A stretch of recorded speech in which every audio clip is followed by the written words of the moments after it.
All right, all right, all right, all right. Welcome, everybody. Welcome, welcome, welcome. This is another amazing installment of the full set. I am your hostess with the most X. My name is Didi Delgado, and I am here with my very esteemed colleague, none other than Bambu de Pistola. How are Hey, you? hey, hey, I'm great. How Hey, are you, Didi? I'm really fucking amazing. I think I was telling you off camera, like, I've been in a weird headspace like the past 2 weeks, and I've still had to do these shows, still organizing, still mothering, still working full time. And today I had a spiritual consultation. It was a follow up. You know, sometimes we go to the doctor and we don't go to that follow up. And I went to the follow up and I was like, okay, I'm in a better space. So shout out to my spiritualist, one of them, because you need a Beautiful. big team sometimes when you got big problems. So there's Yeah, that. How are you doing? I'm all right. Considering everything that's going on.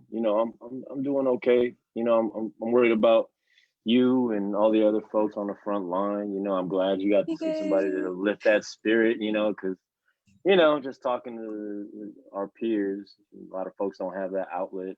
Right. It's draining. So when you say everything that's going on, I think that's wild that you like just compiled it. So we in the midst, I don't know if you knew this or not, we're in the midst of a global pandemic. And we are also you got look, I'm I ready. gotta walk around like, oh my God. Okay. I'm ready. And then also we're in the midst of this uprising. Like this is a serious moment in time. And I question often, I don't know about you, do you feel like this is it? Like, or do you feel like we're at a mile marker? If you had asked me this when the uprising started, my answer would have been, yeah, this is it. This is the. But as I'm watching the same thing happen, I was on the ground at a very Tell young us, tell age us. for I the feel like you got LA, the story. for the LA uprising. I was, in high school, so I remember the feeling of being just swept up in the frenzy of it all. Not really being educated or knowledgeable about what was going on. Just surface level stuff. We knew that some police got off, and now it was time to burn the city down, and we When did you say the LA uprising, are you talking about what I think you're talking about with Ronnie King? in 1992. Yeah, I'm sorry. Yeah, 1992, April of 92, 29th to be exact. There was an uprising in LA. It started on Florence and Normandy. A bunch of A-Trade gangster Crips took over the liquor store on that corner, and it just is the domino effect across the city. I think once folks saw that there was no holding back on that intersection, I think they just, folks started to mirror that all across the city. So again, I was there for that, and then I've been on the ground for Ferguson, for, I mean, you name it. I've been involved in every attempted uprising and protest since Rodney King. When I came home from the Marine Corps, from the military, I just replaced the military with a grassroots people's organization. Right. And then I ended up just taking my Because you training and out my in Oakland, discipline of right? that. I'm in Oakland now, yeah, but I'm originally from Los Angeles, California. Okay. Yeah, yeah. Okay. All right. All right. Yeah, so So like I said, I think that if you had asked me 2 weeks ago, but now I'm starting to kind of see the same thing play out, and that's a little when you say the disheartening. same thing, are you talking about the respectability politics that I see? Like, oh, it's a few cops being brought to trial. Oh, I saw a live today. It really irked my soul, and I'm gonna share with you for a quick second that they was doing the chant, and like I think this has been a recurring theme, but like who's teaching the youth? Like not just the youth, Right. but like the old heads that are coming out and being like, oh, I'm woke all of a sudden, right? Who's teaching them the chants, Because they like no justice, no peace, and then that's it. And I was like, I commented on the watch party. I was like, the rest of the shit is no racist police. Like, No you know what I'm saying? racist bully. You could say that, like, you know what I'm saying? Because that's the shit that make the goosebump, like, and make us feel like, oh Yeah. shit, there's no justice, no peace with these racist ass police, like, And the person was like, and then the person who was leading the protest, I wanted to strangle them because they telling people, they're like, let's be out here and protest, but don't burn shit down. Don't touch the glass. You can bang on the metal. And I was like, nah, nigga. I said, let me jump. I actually commented because I don't believe in talking shit about people unless I said it to their face. I was like, let me jump off this respectable ass thread real quick, Mm-hmm, And mm-hmm. so do you feel like kind of like community leaders get together and like, yes, we're not monolithic, but then they get together and be like, it's appeasement. At least this is happening. At least, Absolutely. Well, there's that, and then there's this sect that I've been dealing with in the hip hop community, just where people are so conspiracy theory driven with everything. They're still on the beyond the pale horse mentality, and they're using this to pacify themselves or to not be involved. Oh, well, right. George Soros is the reason behind this and the reptile people. So I don't need to go out in the street. I don't need to do, like this is Right. this is the new world order, y'all. Like this is just what it is. Somebody told me a very respected DJ in the community told me that George Floyd was a Freemason and his family were Freemasons, and he started this to get the new world order kicked off. And this is what, for some reason, if y'all niggas don't go sit down with your conspiracy theories, and I get pulled into this, because this person in particular is also of Filipino descent. So, okay. We get clumped into that, as people who practice a black art, but happen to be Filipino, they're automatically going to say, hey, well, where's Bambu? How come he's not saying anything to this dude? So I had to come out and say something and hit him up personally. Like you, I'm not for jumping on somebody's Twitter without making at least an attempt to contact them. I might reach out. I might slide into the DM, but also I might just have that conversation. Like, do you see yourself right now? Mm-hmm. And that's what it was. And he doubled down and kept it moving, like, yo, I believe this. I believe the Clintons, he believes that Trump is fighting the satanic pedophiles. It's this kind of thing that for some reason, nigga, it's 5G. Right. So, with the respectability stuff, yeah, that's there. But I've actually, for some reason, in the past 2 weeks, had to deal with this madness. And that's been, that I've been just trying to get that segment of our community to get involved, and stop with that. So let me ask you real quick, when you say that segment of our community, I know that you are part of a youth movement, or that you have been helping work alongside them. And if you could just restate the youth movement in your own words and like what y'all do, that would be dope. My question alongside of that is, you are Filipino. Are you American born, or were you born in the Philippines? I was born in California. Yeah. Okay. Born and raised. And also, you have also lived in different parts of the world. Knowing what you know about Asian culture and like anti-Blackness, and then also being someone who's brown, right? I mean, like you brown. Like, I don't know if you consider yourself Asian Pacific Islander, I'm brown. but okay. A lot of Asian people don't realize that their anti-Blackness also extends to Asian people who happen to be Black, Absolutely. And so like, what does the youth movement, what work are they working on? How have you been instrumental in that process? And then also, how do we dismantle like anti-Blackness within the Asian community? Because I think if we was to have solidarity, this shit would be over. But it's Absolutely. like, it's really difficult to have these conversations when you talk about the LA riots. It's wild that you on the phone, because I would have never put you together, because I always think people is 19 forever. Like, I would have never put you together with the LA riots. But I just watched, I'm in a hotel, I just watched the documentary that just came out on Netflix, and they was talking one? Yeah, and they was talking about how a lot of store owners that happen to be Asian American, or migrants, had come, and then they were like jumping on the anti-Blackness train, and that's how a lot of it started, with the death of this young lady, or the murder, and so anyways, that's just my question in a nutshell. You ain't got to get to the whole thing, but I would love to know, like, how do we address these things? Like, how do we support youth, like, without stepping on toes or without taking over our own agendas, Yeah, I started organizing, I've far surpassed the youth ceiling of my life. So you ain't 19. I'm definitely not 19. I'm 42 now. So word, okay. So when I was when I was organizing youth, I was with Kabataan Makabayan, or abbreviated as KMB. It means Pro People Youth.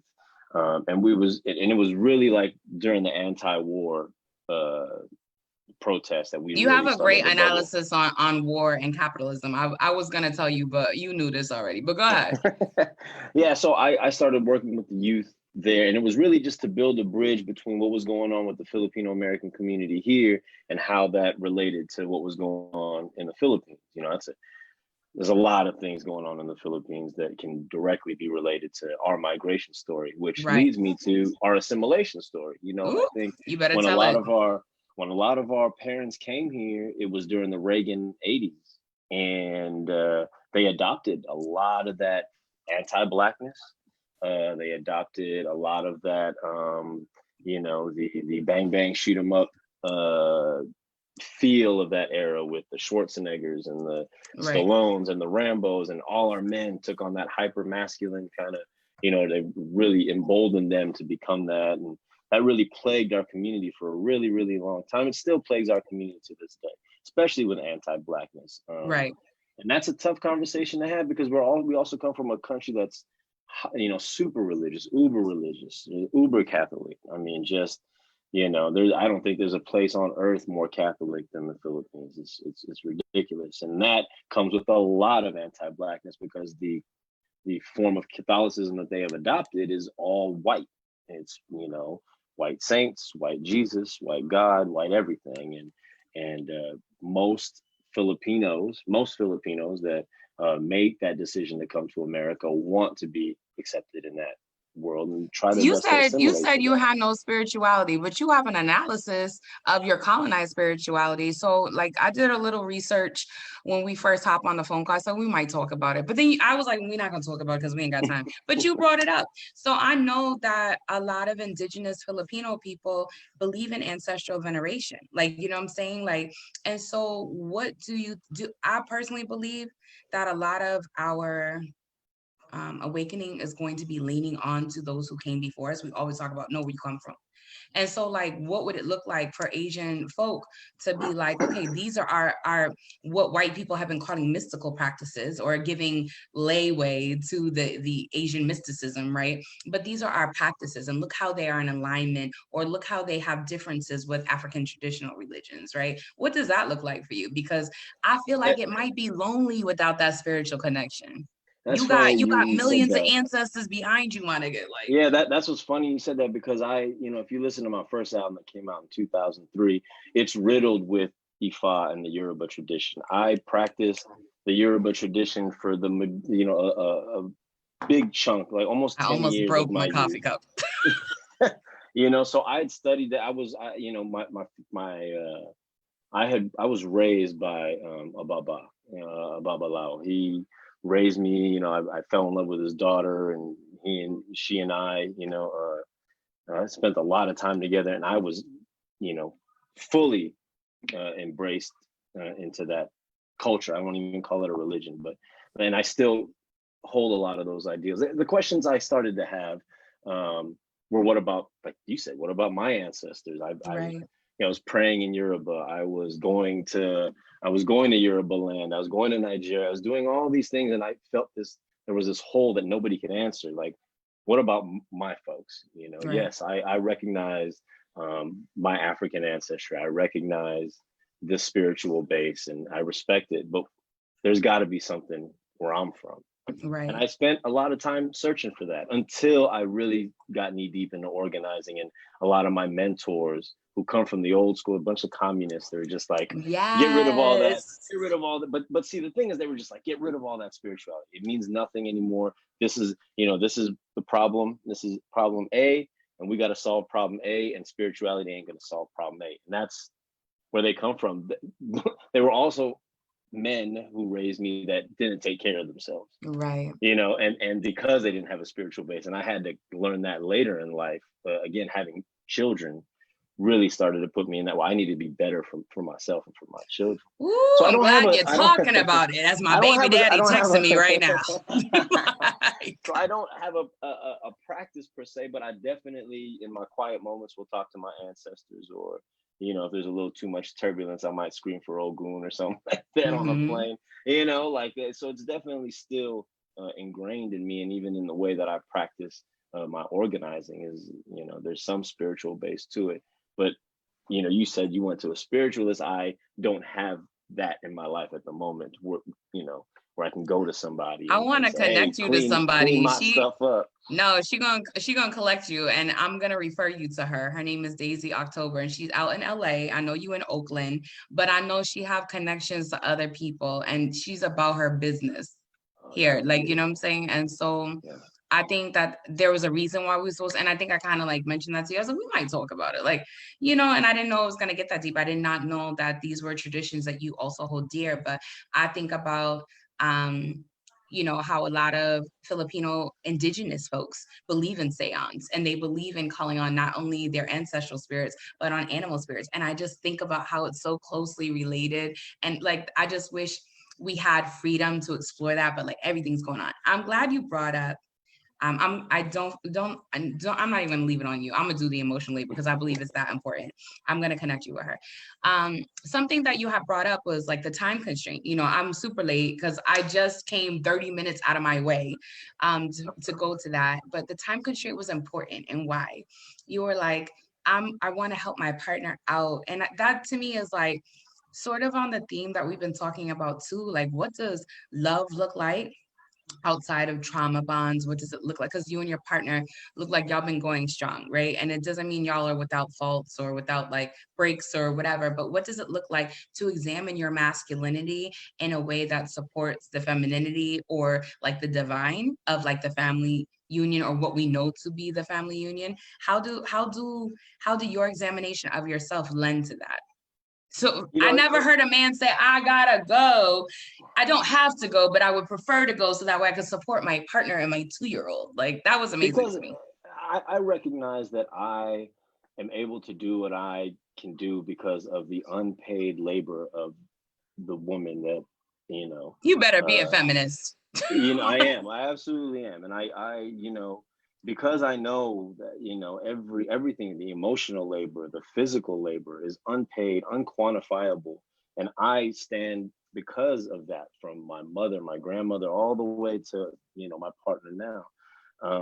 And I lead with those ideals. I lead with that when I go home, no questions asked. It's my turn to take over. It's my turn to balance the labor of the house. You know, we're trying to dismantle all that. And I have a daughter, and I don't like to use the cliche of, now I've got a daughter and I'm going to respect women now. I'm going to be less trash than I was 2 years ago. I'm going to be less trash because of my daughter. But, you know, but there is something to be said about, you know, having to really check your shit when your daughter, when your daughter is showing a range of emotions and you don't know how to deal with that. Well, then, because you wasn't taught to deal with your own emotions. Because I was never taught that. So there's something to that.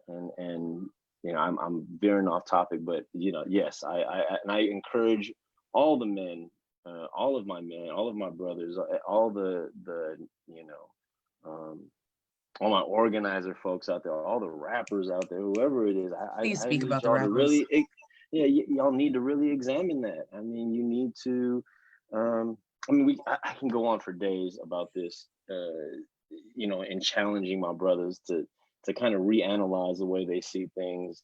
You know, I recently had a conversation about the shit that Lord Jamar was on, like, not too long ago. You know, he's definitely one of those cats who will come out and, I don't listen to women rap because it's soft, and I don't you know, and the hyper masculine sport of emceeing, right? You know, a lot of posturing and peacocking goes on there. A lot of posturing and peacocking, and we need to learn how to break that down and dismantle that. J. Cole just dropped a verse kind of going at this young woman named No Name, and, you know, it was like, what? But can I say something about J. Cole? And I'm gonna leave it at that, only because other people have said it, and I'm gonna amplify. So 2 things. I don't know why my spirit is telling me to tell you this, but I would really like for you, not today, and you don't gotta come back, but I would like for you. You say you've been writing a lot of statements about movement work, right? I would like for you to write I'll call it a male manifesto, because until human males decide that they want to connect with their humanness, I'm really going to describe them as males. So I'd like for you to write a male, and it's not me liking you too. I don't know who's telling you this, it's fine. Write a male manifesto, but cite Black women and Indigenous women's work when you're writing about these topics. Because I think that what happens is a lot of time men say these pretty amazing things and radical, but a lot of times it obscures the work that femme identified folks have been doing for a long time. So I really could see you, I don't have a goosebump underneath my underarm right now. I really could see you like writing this, but like doing it differently than other men have done before. Because we call those, you know, flower headband feminists, you know, and not saying that you're that, because I have met you in person. You're a pretty dope person. And I feel like on the panel that I was with you on, you deferred to the femmes on the panel. Like you didn't really take up no space, and it's not because you don't have shit to say. I've seen a lot of your content, like, you know, and I really just appreciate that. Like, you're like, I'm at Harvard and it doesn't matter because look at all these dope femmes up here. Like, Well, first of all, you got up and said, I'm finna tell all you white people about yourself. And me and Tef looked at each other and I was rolling. I was like, please do. I knew I was home. Once I heard that, I was like, I'm home. I'm good. You know? But I will definitely do that. I appreciate that. You know, I wrote it down, the Male Manifesto. And yeah, that's that something. important work. It's like, you know, and not a lot of people are tackling it, and a lot of people discriminate against feminists. So if you're gonna be like a male or a man on a platform and you're like talking about, because I know you talk about these issues, like I know you've done a lot of work with gangs because you yourself have been incarcerated, like, you know, and so this is what I tell people all the time. If this is your story, let it be part of your work, like, you know what I'm saying, because that's the demographic you need to reach, you know what I'm saying. So I really appreciate the work you do. I got a question and a half for you because I already know that we're on the time. In 2017, you wrote an NPR, like you didn't write the NPR article, but in an NPR article, you said that my music is to push people to organize. So in 2020, like what is the parallel from the time you said that to NPR? Because, you know, in I feel like 2017 was the year I did the panel with you. We just figured out it was in 2017 and it was about music and activism. And it was from artists across the world. Like, you know, shout out to Tefpo for bringing all of us together, because otherwise I may not have ever met you, you know. But like, what is the difference? Because I know you say I feel it happening again, we just getting complacent, but what are there different tenets to what's happening in 2020 than there was in 2017? Yes. Yes. Yes. Again, so my music, I'll reiterate that again. You know, if you like my music, that's great. We love your music. I'm playing it in the background. I said, come on, YouTube, show me the money. You know, and that's great for folks if they, you know, pick it up and listen to it. But it's like a book. If you don't put it to practice, then what does it really mean? And my music was always written with the hopes that you will actually take this information and run with it and actually do the work to create this change. And that's because I was challenged early on. I was a conscious rapper who just would show up at the rallies, do my rap, and then go home. And there's a lot of those cats still out, you know. And it wasn't until a woman named Marie Obanya, she organized with Ugnayan in New York. She said, "Yeah, your music's cool, but it doesn't mean anything. It's hollow. It's no weight to it." Now, you know, of course, I'm like, wait a minute, you know, you're like, how I regret to inform you. I'm Bambu, you know, who are you talking to? And right. And she was absolutely correct. And once I took that step to become a full-fledged organizer, I never looked back. And my music, I mean, my music flows now. The art just comes out of me. I don't have to grab a book or look online and figure out, let me get it just flows through me because I surrounded myself with organizers. I surrounded myself with people who love the people so much that they will sacrifice their own time and their bodies to get this justice and to serve the people. And there's nothing more romantic, nothing more, you know, nothing more lovely in life than that, you know. So 2017, 2020, I mean, I guess we'll see 2020. It ain't even summer yet. It's showing. I mean, it's showing. You know, It sure we ain't. the Not year the just first bullet started. popped, okay? Like, you know what I'm Right. saying? Like, the fuck? That's wild. And you know, we had a pretty tragic thing happen in the family. We lost my mother-in-law, you know, and she was a huge energy source for our family. When we lost Right, her, you know, it was just another 2020 thing that happened, and that took us off the map when it comes to, you know, being able to be on the ground with the people. right. But I'm we're making sorry for that your effort, you loss. know. I appreciate that. Yeah, and you know, and we've learned from it, we've grown from it, and now we're back on the street. Now we're taking our family out to the protests and to the rallies, and you know, we're trying to build that next generation of young organizers who are so much more, who are so much sharper than we were, in my Right, opinion, who are so much more dedicated. You know, I'm just trying to get young organizers to stop social media organizing and actually get back to the face to face, knocking on the door, door to door, like the way I was trained. right, I would like to see more of that. You know, if right. young organizers are watching it, there's so much value in face to face interactions. It's great to repost something and try to do that, but and I know we can't do it right now because of COVID, but Right. you know, It's when so we can, isolating. it Right. is. Yeah. And I don't, you know, and I don't know how to organize in that way. I don't know how to organize through social media very well. So I'm very old school when it comes to that. And my scope of practice is now towards mass incarceration. Okay. Um, you know, I work in cannabis now, so I do a lot of equity Yeah. work. Yes, I Shout do a out lot to of equity Pure work. Oasis in Dudley. I just copped all the things. Like, black If owned you need anything, business. Black owned that's business. the No, thing. I'll request from you too. Yeah, I be yeah. shipped. Okay, I be shipped. Like, Hmm. you know. And that's I you know, the dispensary I do the marketing for is black owned. You Okay. know, our entire leadership is people of color, women of color. I mean, we're really trying. This cannabis industry is super white. You know, the cannabis industry is very very white. Um, but anyway, my you know, now that I've left the youth sector, I'm really on the mass incarceration. I have worked with the Asian Pacific Islanders Prisoner Support Committee Okay. with a program called Roots at San Quentin. We go in on Mondays to do an ethnic studies program there.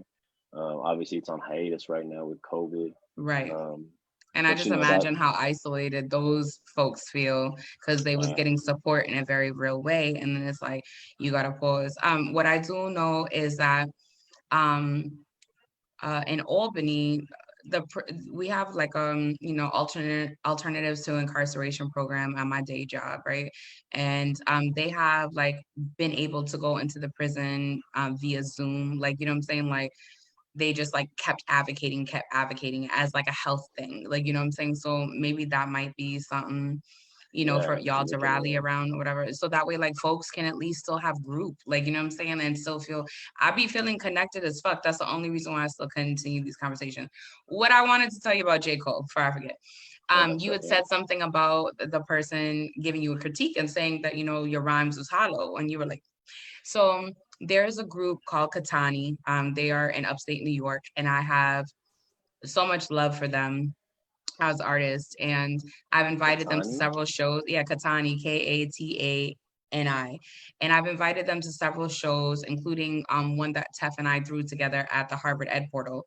And it was like mad heads there, like Raquel Foreign and everybody. So the Knuckles band was there. It was just, it was a dope, it was an iteration of lituations. And so Katani was there, and they dropped a single called No Role Models. Obviously, it's a remake of J. Cole's song.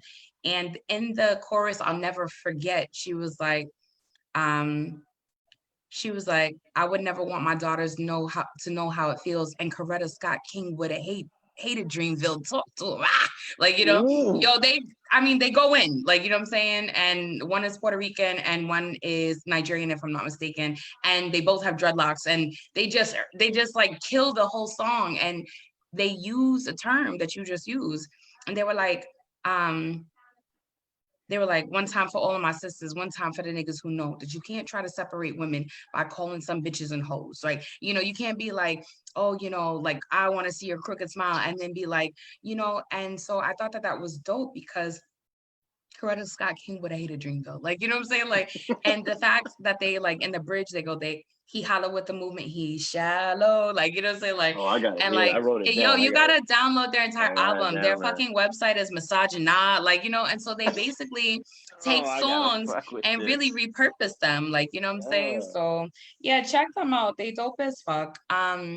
So thank you. My last question is multidimensional because I'm a complicated motherfucker and I'm in a good mood. I really just appreciate your energy today. The two-pronged question. Is there anything you surprised I didn't ask you? And or you're like, you know what, I meant to say this in the midst of all this like jamming of the time. And then the second part is, who would you like to see on the show? And then I'll add a third part. Why haven't you been watching my show? Okay, well, let's get. I'll save that one. Let's see. What question am I surprised you didn't ask me? I mean, you didn't ask about any of my music, which is refreshing. I'm playing it in the background. I know that's refreshing actually. You know, it's hard for me to analyze my own music. I have a difficult time. You know, I like hearing other folks' interpretations of what I write.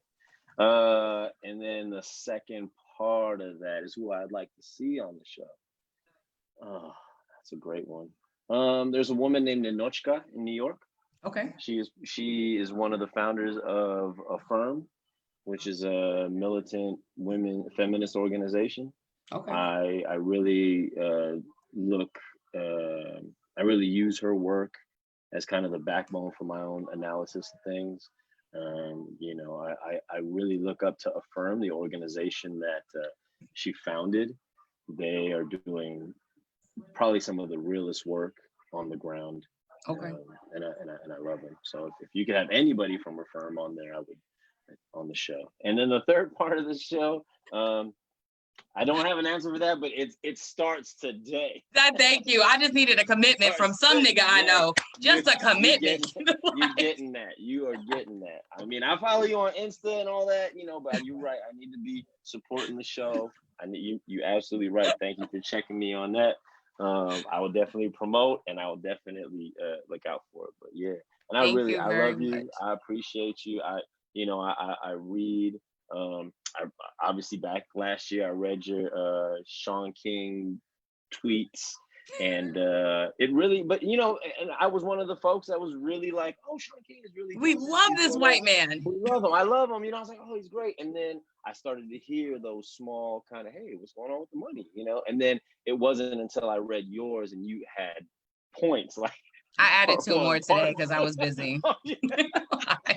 Sorry, Sean, not sorry. I was like 1, 2, and it really, you know, me and my partner had numerous conversations based on that because, you know, yeah, and it was very real for us. You know, we are not Black.